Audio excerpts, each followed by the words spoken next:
Hi all, welcome to my YouTube channel. എന്നാ ഉണ്ട് വിശേഷങ്ങൾ? എല്ലാവരും സുഖമായിട്ടും സന്തോഷമായിട്ടും ഒക്കെ ഇരിക്കുന്നോ? എല്ലാവരും എൻ്റെ വീഡിയോസൊക്കെ കാണാറുണ്ടോ? ലൈക്ക് ചെയ്യണം, ഷെയർ ചെയ്യണം, അതുപോലെ തന്നെ നമ്മുടെ ചാനൽ സബ്സ്ക്രൈബ് ചെയ്യാനും മറക്കരുത് കേട്ടോ. ഓക്കെ, അപ്പോൾ ഇന്ന് നമ്മൾ പറയുന്നത് ഇംഗ്ലീഷാണ്. ഓക്കെ, സിമ്പിളായിട്ടുള്ള കുറച്ച് ഇംഗ്ലീഷ് കാര്യങ്ങൾ നമുക്ക് പഠിക്കാം. Okay, first nice to meet you. Nice to meet യുവിന് പകരം നമുക്ക് ഏതൊക്കെ രീതിയിൽ പറയാൻ പറ്റും? ഫസ്റ്റ് വൺ പറയുന്നത് ഗ്ലാഡ് ടു മീറ്റ് യു. ഒരാളെ നമ്മൾ കാണുമ്പോൾ പറയത്തില്ലേ, കണ്ടത് വളരെ സന്തോഷമല്ലേ, നൈസ് ടു മീറ്റ് യു. അപ്പോൾ നമുക്ക് എങ്ങനെയൊക്കെ വേറെ രീതിയിൽ അതൊക്കെ പറയാം. ഗ്ലാഡ് ടു മീറ്റ് യു നമുക്ക് പറയാം. അതുപോലെ തന്നെ I am happy to meet you. Okay, I am happy to meet you. അപ്പം ഞാൻ യു ഷോർട്ട് കട്ടായിട്ടാണ് എഴുതിയിരിക്കുന്നത് കേട്ടോ.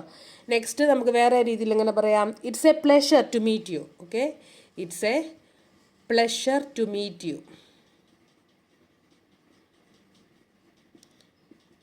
സെയിം തന്നെയാണ്, അതിനാണ് ഞാൻ ഇങ്ങനെ സിമ്പിൾ ഇട്ടിരിക്കുന്നത്.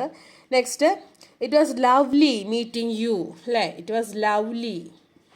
It was lovely meeting U.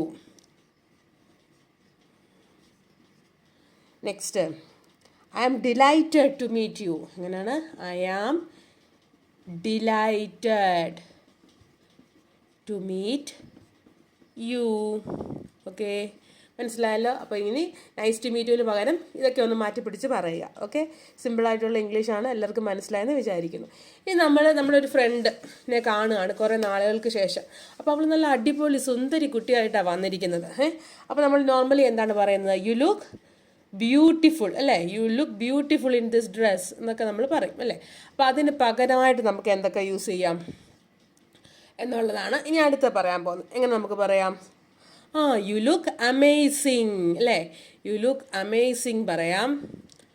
അതുപോലെ നമുക്ക് വേറെ എന്ത് പറയാം? യു ലുക്ക് സോ ക്യൂട്ട്, അല്ലേ? യു ലുക്ക് സോ ക്യൂട്ട് എന്ന് പറയാം. പിന്നെ യു ആർ സ്റ്റണ്ണിങ്, അല്ലേ? യു ആർ സ്റ്റണ്ണിങ് എന്ന് നമുക്ക് പറയാം. ഇതെല്ലാം സിമ്പിളായിട്ടുള്ള ഇംഗ്ലീഷ് സെൻറ്റൻസുകളാണ് കേട്ടോ. Next, you are ravishing. Okay, you are ravishing. അടുത്ത എങ്ങനെ പറയാം? You look glorious. You look glorious. Okay, അപ്പോൾ ഇത്രയായിട്ടുള്ള സിമ്പിൾ സെൻറ്റൻസുകൾ നമുക്ക് എപ്പോഴും ഈ യു ലുക്ക് ബ്യൂട്ടിഫുൾ ബ്യൂട്ടിഫുൾ എന്ന് പറയാതെ ഇതൊക്കെ മാറ്റി പിടിച്ചൊന്ന് പറയുക. അപ്പോൾ നിങ്ങൾ ഇംഗ്ലീഷ് ലെവൽ കുറച്ചുകൂടെ ഒന്ന് ഇമ്പ്രൂവ് ആവും, അല്ലേ? നെക്സ്റ്റ്, നമ്മൾ എപ്പോഴും പറയുന്ന ഒരു വേർഡാണ് ബിക്കോസ്, അല്ലേ? അപ്പോൾ ബിക്കോസിന് പകരം നമ്മൾ എന്തൊക്കെ യൂസ് ചെയ്യാം? ഇൻസ്റ്റെഡ് ഓഫ് ബിക്കോസ് നമുക്ക് എന്തൊക്കെ യൂസ് ചെയ്യാമെന്ന് നോക്കാം. അപ്പോൾ ഇനി ബിക്കോസ് പറയുന്ന എല്ലാവരും ഒന്ന് സ്റ്റോപ്പ് ചെയ്യുക. എന്നിട്ട് അതിന് പകരം നമുക്ക് എന്ത് പറയാം? In behalf of. Okay, in behalf of എന്ന് പറയാം. അല്ലെങ്കിൽ എങ്ങനെ പറയാം? By reason of. By reason of. Okay, next, in view of. In view of. അല്ലെങ്കിൽ എങ്ങനെ പറയാം? For the sake of. Okay, for the sake of. Next, വേറെ രീതി പറഞ്ഞാൽ because of. Okay, because of. അല്ലെങ്കിൽ നമുക്ക് എങ്ങനെ പറയാം? As a result of.